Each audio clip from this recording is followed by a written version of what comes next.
Hey guys, and welcome back to the channel. Thanks for joining me for another edition here on MVRugby. I'm Moritz, and the teams have been announced for this weekend. We've got quite an exciting lineup here coming for South Africa versus Portugal, and then we have New Zealand versus Fiji this weekend. We also have obviously quite a few other lineups this weekend. Australia going at it, or Argentina, Georgia, and those guys, but we'll get that to that in a minute.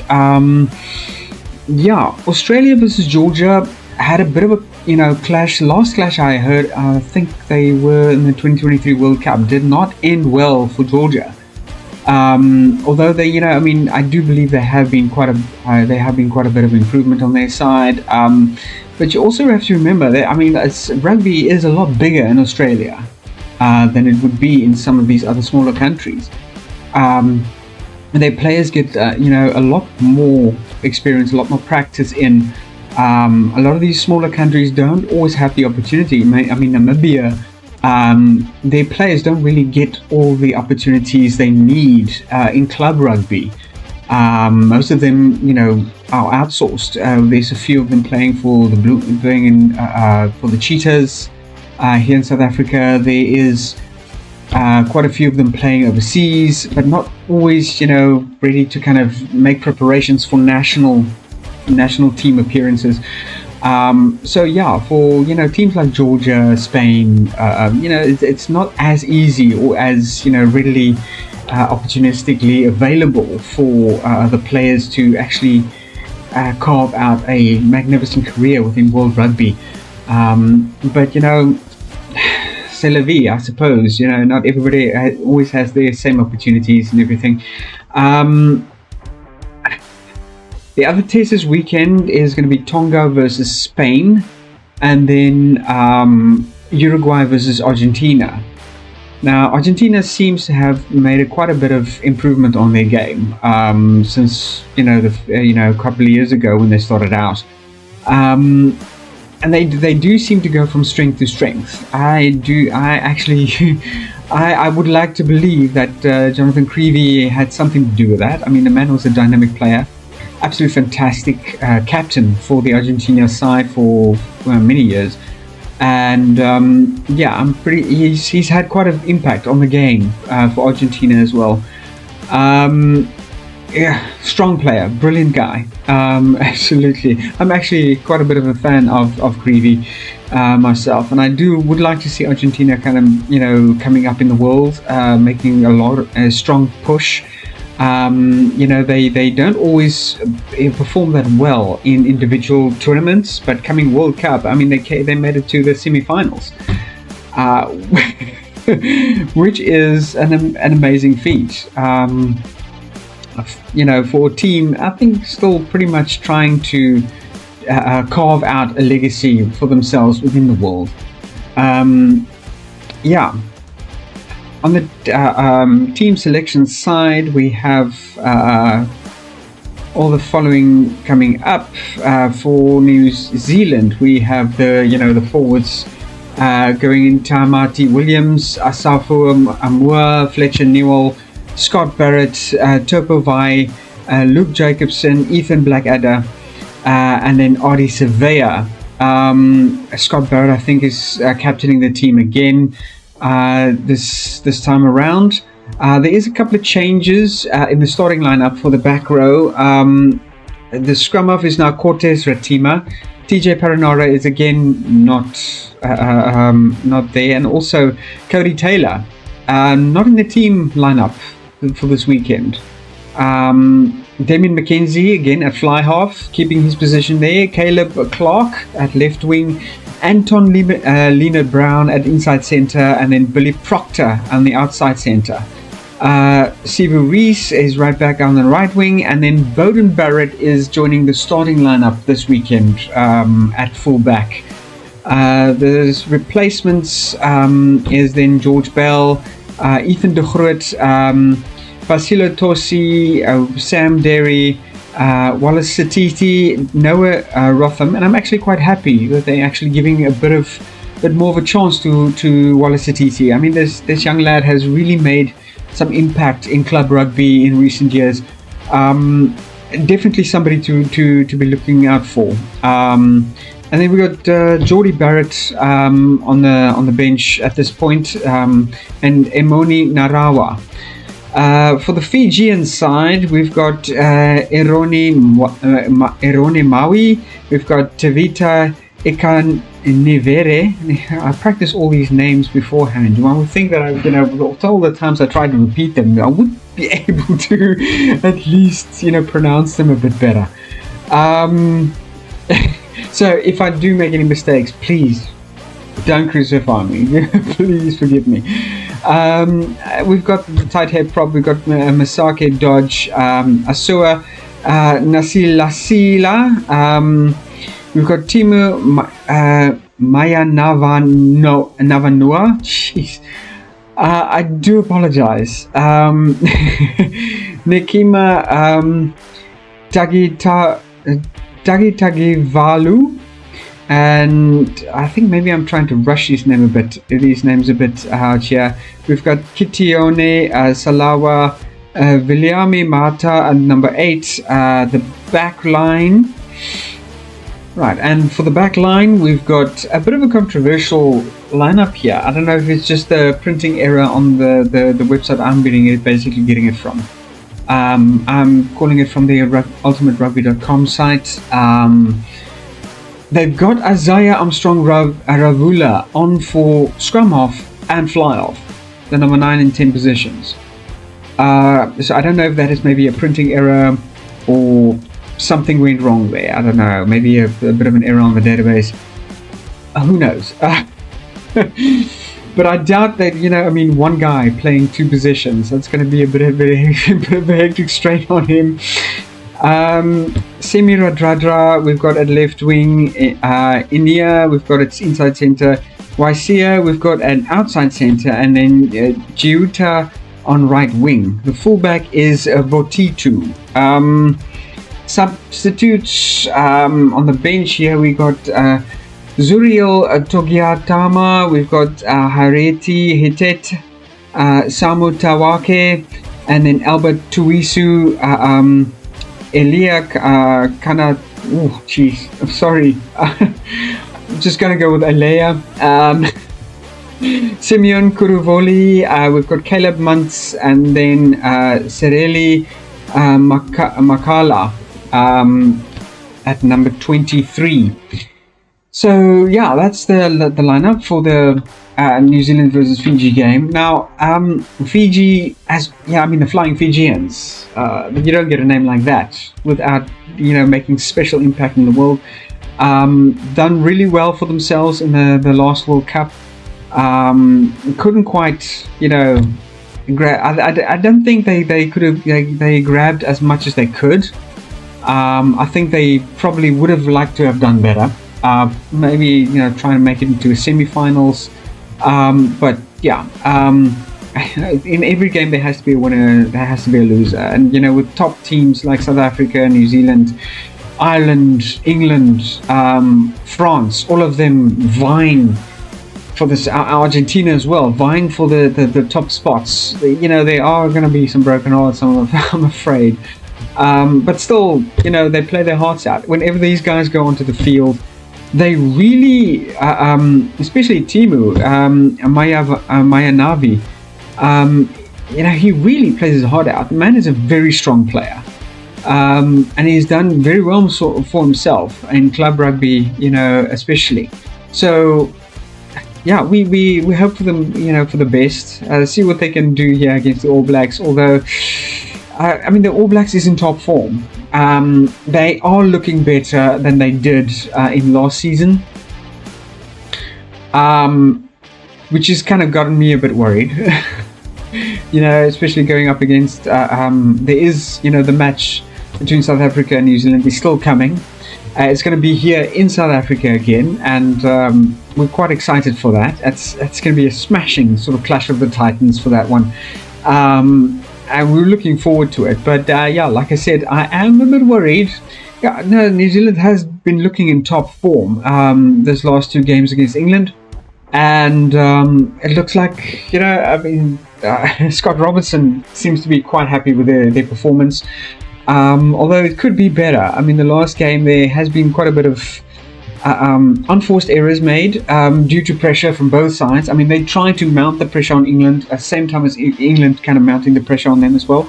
So it kind of does, trying to get quick reactions, quick gameplay, trying to outwit the opponents, keep the pressure on, and then mistakes happen. Balls get fumbled, the handling errors gets, kind of creeps in and everything. But they have keeping it quite well together. England really walked away with the trophy on unforced errors and penalties conceded in that game. But yeah, they have been on top form, and that kind of does have me worried a bit. But the Springboks, regardless of their performance within the second test against Ireland, they can play a strong game. I mean, they proved it to us time and again, and I'm pretty sure they're going to bring their A game no matter who they play against. We are up against Portugal, which is not as much of a threat to us than, say, Ireland, England, or New Zealand. But still, we shouldn't underestimate the Portuguese. They are strong guys, and they really have got quite a few good lineup. I mean, Thomas Appleton playing 20 games, 20 caps for Argentina. We do have Diogo Hassa Ferreira, which is himself about, I think it was about 5 caps for the Portugal national team. And then they've got Francisco Fernandes, a man that has come in 25 caps for in the Pro D2, and then how many appearances I think he's got about, 28 appearances for Argentina. I'm not quite sure. I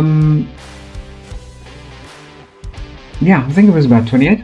But so these guys are not, they have got experience behind their backs. So let's move on to the Springboks, side of the team lineups. I'll be covering the Portuguese just now, and the forwards, loose head prop, starting off on the lineup is Jan-Hendrik Wessels. And you'll see, as the names appear now, here next to my head, you will see that it's a whole new team almost. It looks like 14 new players straight off the bat. A lot of uncapped players coming in, new guys. Jan-Hendrik Wessels starting up at loose head prop. We've got Johan Grobbelaar, hooker. Thomas de Toy, tighter prop. Salman Murad captaining this team at number 4 lock. RG Snyman slotting in next to him on the number 5 jersey. Pepsi Buthelezi is coming in at the blindside flanker, and then Ben Jason Dixon making his first appearance for the Springboks at the open side flanker. No, wait, it's not his first appearance. He actually did appear in the Wales lineup against Wales in June. Ivan Roos back in the number 8 jersey on the starting lineup. These guys have made quite a bit of impact. Obviously not as much of an impact as they probably would have liked. They weren't considered for the bench or the starting lineup against Ireland, which kind of, makes you wonder, is Rassie not really, confident in their performance just yet to kind of slot them in? He did bring in Sasha Feinberg Mngozulu, all through the Irish two game test, and so these guys, a lot of these guys are still fledgling. They still need to prove themselves, and you can fully understand Rassie's tactics. You don't want to just shove new blood into against a team like Ireland or New Zealand. Really, kind of ease them in. Don't just drop them in deep and expect them to swim with the sharks. Kobus Reinach coming in at scrum half now for the back line. Then we've got Mani Lebok back in the number 10 jersey. Makuzolo Mapimpi in number 11. Andre Estreisen at number 12, Lucanio Am at number 13. Always brilliant outside centre. I mean, this guy's the king of offloads. Dodged rugby. Dodge running rugby. I still remember that absolutely smashing try against England. I think it was like accumulation of about 3 or 4 offloads between him and Mapimpi. Mapimpi doing the up and over, the hard ball, Lucanyon giving chase, grabbing it, passing it back, offloading it back to Mapimpi, going through for the try. Absolute brilliant coordination, fantastic tactical play. So I'm hoping to see some more really brilliant running rugby coming from these two guys, both in the starting lineup again. Coatley Orange at number 14, right side wing, and then Apelele Fassi back at fullback. Then the substitutes, Andre Hugo Venter, Ntutuko Tunu, Trevor Nyakane, Ruan Venter, Elrich Lau, Monde van der Berg, Sasha Feinberg and Komazulu starting off again on the bench, and then Keen Horn. So a fantastic young man. Basically making his debut at the Lions in 2022, so he's still a pretty young player. Got a lot of potential. Made a great impact within the Lions. Fantastic player. Being a great addition to the Springboks and taking the place of Nohamba, who unfortunately couldn't make the Springbok team due to injury. Unfortunately, I mean, like I said before, contact sport, these things happen. You don't always plan for it, and I'm pretty sure that Angela Davids really feeling it. Not just that that he was punished, getting a red card, being dropped out of the next couple of games. But there was real concern on his face as he turned around, and you saw Nohamba just not getting up. In pain on the ground, so you don't always want to do that. It doesn't matter whether the guy's a teammate or an opponent. No player really goes out to try and willfully injure people, but things happen as you scramble and fight for the ball on the field. Things happen. Going to continue to happen no matter how many times World Rugby tries to change the rules and make rugby a bit more accessible and safer for the players. I do agree with the croc roll ban, because it is a potential dangerous play. I mean, a lot of people have gotten injured before. Again, referring to Bonki Madambi having to go off the field in the finals due to somebody landing on his leg. These things happen. Rassie Rasmus have confirmed that Malcolm Marx did sustain an injury from the croc roll that happened in the second test against Ireland. Both Doris and Ryan basically croc rolled him off of the loose of the ruck.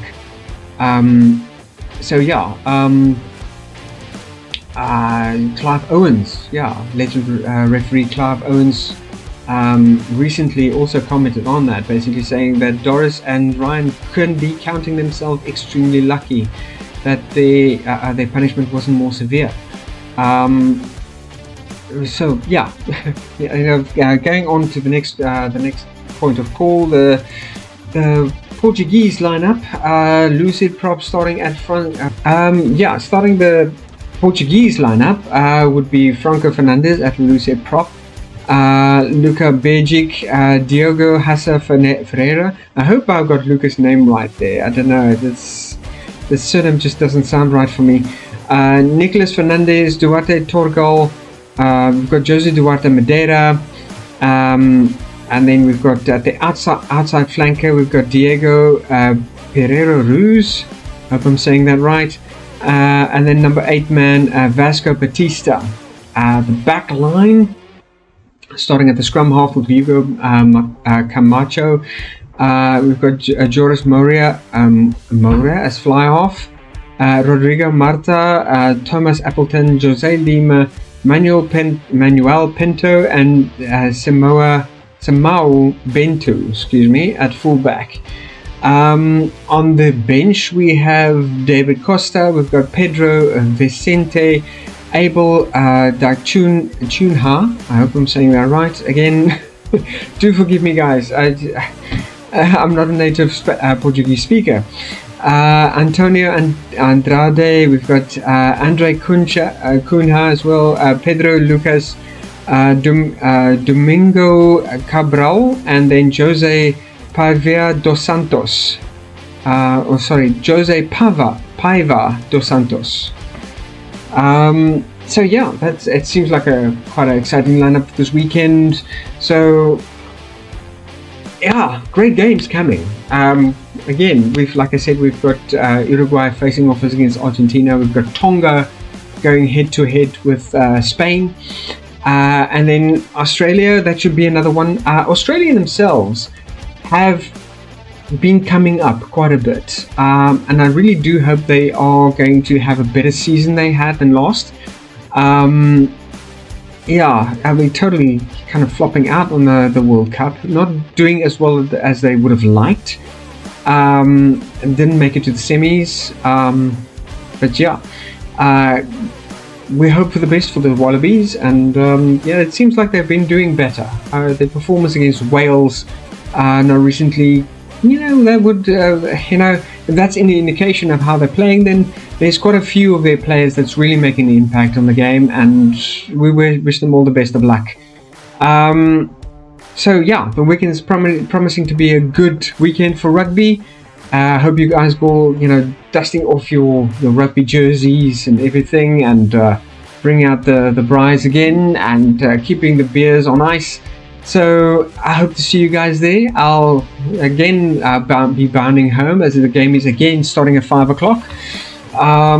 So yeah, I hope to see you all there, and have a great weekend. Peace out.